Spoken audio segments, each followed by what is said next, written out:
soal MP Ponteng Parlimen. Lebih hangat apabila speaker sendiri mengeluarkan statement di luar sana, bukan dalam dewan. Speaker akan melihat untuk penalize MP, disebut tentang potong gaji ataupun meletakkan senarai nama di dalam website, shaming them. So apa sebenarnya kehendak parlimen dalam isu ini? Sama ada ianya akan terlibat serta kumpulan-kumpulan yang duduk sebagai eksekutif ataupun tertakluk kepada mereka yang backbencher dan kami yang di sini. Kerana kalau dilihat attendance, dia tidak boleh ada segregation of MPs di kalangan eksekutif dan juga backbencher dan pembangkang. Kenapa ini, Tan Sri? What is wrong with this MP? Ya. What is wrong? Yeah. Ini Pulau Beluran. Silakan. I wish I can answer you. Can you please? Ya. Mana ada, Tan Sri? Okey. Jadi soal attendance ini perlu dilihat dan dibincang secara terperinci. Dia tidak boleh dibuat secara unilateral, secara persendirian oleh speaker. Perlu melibatkan. Kerana kita ada peraturan masyurat, Tan Sri. Kita ada jawatan dewan kan? Kita ada peraturan masyurat 13 contohnya. Apabila peraturan masyurat ini dibentuk oleh parlimen dulu, dia tentu mengambil kira isu attendance. Sebab tu dia tidak rigid di dalam peraturan masyurat, tidak rigid. Sebenarnya kita boleh bersidang 3 orang dalam dewan. Boleh bersidang 3 orang. Tetapi jika dimaklum kepada speaker kurang daripada 26 orang, barulah isu quorum ditentukan. Jadi maknanya dalam peraturan masyurat ini isu quorum, isu kehadiran telah pun diadres tetapi tidak secara rigid seperti yang dikehendakkan oleh speaker. Sama ada speaker ingin mainkan peranan sebagai saya tak tahu bagaimana speaker melihat kehadiran ini. Boleh tanya mana pago, mana barang. Wait. You want full attendance in the dewan every time dewan bersidang? Sama ada nak tengok semua full 220 orang attendance dalam dewan. Sebab tu kita ada peraturan masyurat 13. Sebenarnya isu attendance ini daripada dulu, sejak saya masuk parlimen 23 tahun dulu, tetapi isunya tidak diperbesarkan. Kerana memang dalam peraturan macam demikian. Tiada menteri yang boleh hadir mesyuarat parlimen setiap masa. Kalau kita tengok pengguluran parlimen, mana larut, mana marang, mana pago. Kalau kita tengok penggulungan menteri baru-baru ni, 3 orang menteri campur seorang menteri yang belum dilantik tidak hadir menggulung parlimen pada peringkat dasar bajet baru-baru ni. So you want to question that? You want to question the executive menteri yang tidak hadir? Tak. Because itu adalah sebahagian daripada tugas mereka juga ada di luar sana.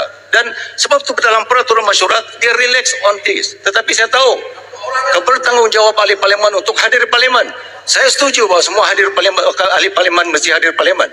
Tetapi kehadiran juga subjektif, Tan Sri pengurusi. Kerana ahli parlimen boleh duduk 1 minit sini dan keluar dan pulang. Juga dia consider sebagai hadir dalam dewan. So how do you find kehadiran? 1 minit duduk sini pun boleh dikira sebagai hadir. Orang yang duduk yang datang parlimen 1 minit dan pulang tidak terlibat dalam perbahasan juga dilihat sebagai hadir. Sebab tu kita kena define dalam melihat isu ini. So bila speaker sendiri membuat kenyataan di luar sana, bila parlimen membuat kenyataan di luar sana bahawa isu ini menjadi panas dan kita ahli-ahli parlimen, both of us, dilihat sebagai ponteng parlimen tanpa sebab dan dilihat kita sebagai tidak mewakili kehendak rakyat yang kita wakili. That image perlu diperbaiki, speaker. Sebab tu kita ada peraturan masyurat yang relax on attendance.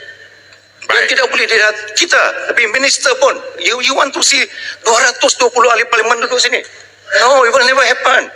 Sebab kita boleh terangkan. Saya setuju bahawa ahli parlimen mesti hadir.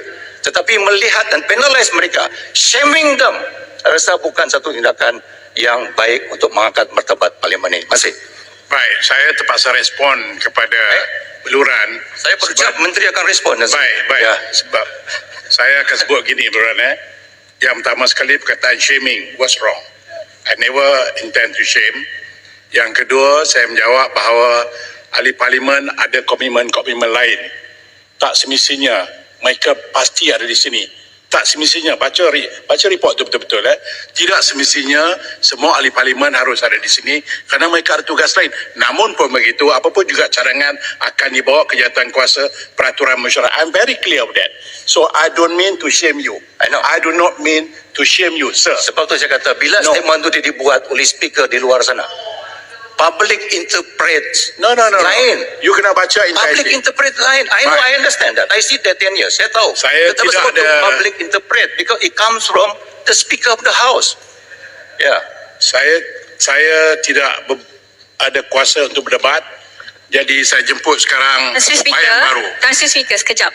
Sebelum Tan Sri Speaker teruskan, saya sebenarnya nak bertanya mengenai usul merujuk ahli parlimen Langkawi ke jawatankuasa hak dan kebebasan parlimen. Saya nak mahukan. Setelah saya dah terima dan saya akan beri jawapan kemudian. Bila InsyaAllah. ya? Oh, tak boleh tanya lagi itulah. Baik, saya jemput bayan baru. Tan Sri Speaker, saya minta maaf. Ini peraturan mesyuarat ke apa? Peraturan mesyuarat. Berapa tu? Peraturan mesyuarat berapa? Peraturan mesyuarat 36. 36 berapa dah? 36. Saya merujuk kepada kenyataan yang berhormat Peluran. Saya terpaksa bangun untuk mempertahankan Tan Sri Speaker sekali lagi. Kerana dalam ucapan ini perkara serius, jangan main-main. Peluran telah membuat kenyataan, membuat sangkaan jahat terhadap Tan Sri Speaker. Tan Sri Speaker bukan berada dalam keadaan untuk mempertahankan diri. Tan Sri Speaker memang kata betul, bukan dalam keadaan untuk berdebat. Tapi Peluran kena baca dulu intipati berita yang telah disiarkan, bukan menghentam saja. Ini menurut tindakan tingkah laku Ketua Pembangkang. Baik. Terima kasih. So saya minta supaya Peluran hati-hatilah. Jangan menghentam begitu saja. Baik. Tak payah angkat kaki sedemikian rupa. I know, I baca peraturan mesyuarat. No. Saya berbahas. Tapi jangan Saya berbahas. membuat Saya kenyataan berbahas terhadap dengan speaker. Saya tak Baik, berbahas saya dengan buat speaker. keputusan Beluran, Ya. Jelutong, saya buat keputusan apa juga ungkapan Beluran itu tidak bermaksud untuk menghentam saya. Kira. Baik, silakan Tan Sri Speaker. bayan baru. Tan Sri Speaker, baru. 36. Saya nak dapat penjelasan daripada Tan Sri Speaker sebab disebut seseorang ahli tidak boleh mengeluarkan sangkaan jahat ke atas siapa-siapa yang lain. Siapa-siapa ahli yang lain. Adakah Tan Sri Speaker ahli? Saya rasa tak. Ahli ni di antara semua members of parliament. So, salah lah tu lo guna. Baik, Tan Sri Speaker pun ahli juga dalam Dewan. Case close. Saya ingat saya dapat keputusan. Saya sebut sekali lagi, duduk betul pedang. Beluran tidak bermaksud, period. Tidak bermaksud untuk memalukan saya, tidak bermaksud untuk menghina saya.